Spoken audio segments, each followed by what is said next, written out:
میرے محترم بزرگوں اور دوستوں، اللہ تبارک و تعالیٰ نے ہم کو اور آپ کو مسلمان بنایا ہے۔ اللہ تبارک و تعالیٰ نے ہم کو اور آپ کو حضور اکرم صلی اللہ علیہ وسلم کی امت میں مبعوث فرمایا ہے اور اس دنیا میں کم و بیش 1,24,000 انبیاء کرام علیہ الصلوۃ والتسلیم تشریف لائے اور ہر ایک نبی نے لا الہ الا اللہ کی دعوت دی۔ اس وقت میں نے آپ کے سامنے قرآن کریم کی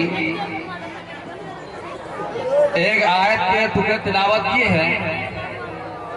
اس آیت میں اللہ تبارک و تعالیٰ فرماتے ہیں، حضرت علی رضی اللہ تعالیٰ عنہ کا دور خلافت ہے۔ ایک صحابی نے عرض کیا کہ یا رسول اللہ، یہ مصیبت کیوں آتی ہے، یہ پریشانی کیوں آتی ہے، یہ تکلیف کیوں آتی ہے؟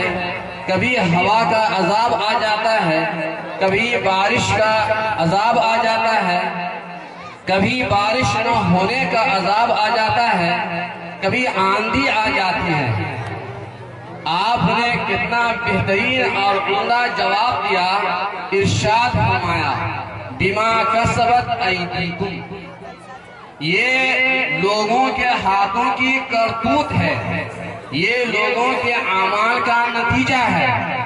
ہم اور آپ دنیا میں جیسا عمل کرتے ہیں، اللہ تبارک و تعالیٰ کے یہاں سے ویسا ہی فیصلہ ہو کر آتا ہے۔ آج ہمیں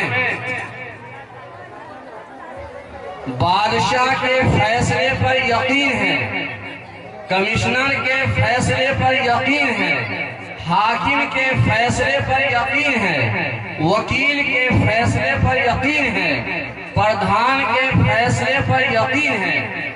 اگر ہمارا اور آپ کا یقین نہیں ہے تو اللہ تبارک و تعالیٰ کے فیصلے پر، جبکہ اللہ تبارک و تعالیٰ فعال لما یرید ہے، ہمارے تمام حرکات و سکنات سے اچھی طرح واقف ہے۔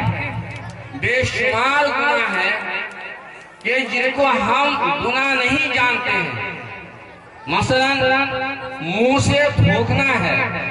حضور پاک صلی اللہ علیہ وسلم کا ارشاد ہے کہ دائیں طرف نہ تھوکو، اس لیے کہ نیکی والا فرشتہ رہتا ہے۔ سامنے نہ تھوکو، اس لیے کہ اللہ تبارک و تعالیٰ کی ذات سامنے ہے۔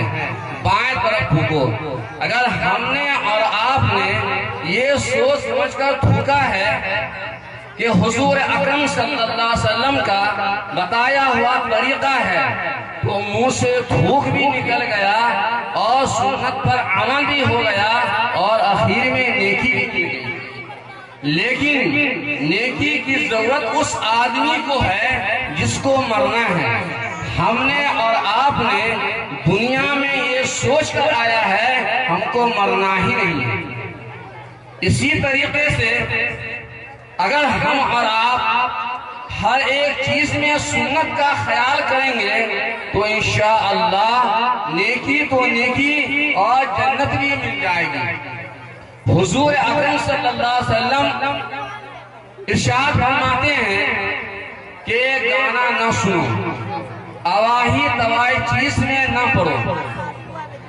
اسی طریقے سے کل قیامت کے دن صحابہ کرام رضی اللہ تعالی عنہ کے 70 طبقے بنیں گے، ہم اور آپ اس میں نہیں ہوں گے، اس لیے کہ نہ ویسا یقین ہے نہ ویسا ایمان ہے۔ آج ہمارا اور آپ کا پیسہ یقین ہے، دولت یقین ہے، روپیہ پہ یقین ہے،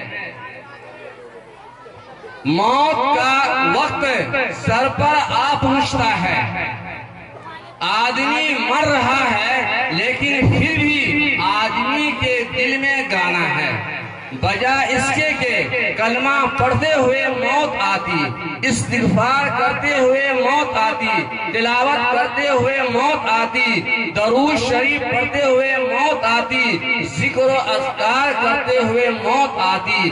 آج اکثر لوگ مر رہے ہیں اور مومن کا دل گانا ہے۔ اللہ تبارک و تعالی ہم تمام لوگوں کو قرآن و حدیث کے مطابق زندگی گزارنے کی توفیق عطا فرمائے. وما علینا الا البلاغ. مصطفیٰ مصطفیٰ گنگناتے رہو، مصطفیٰ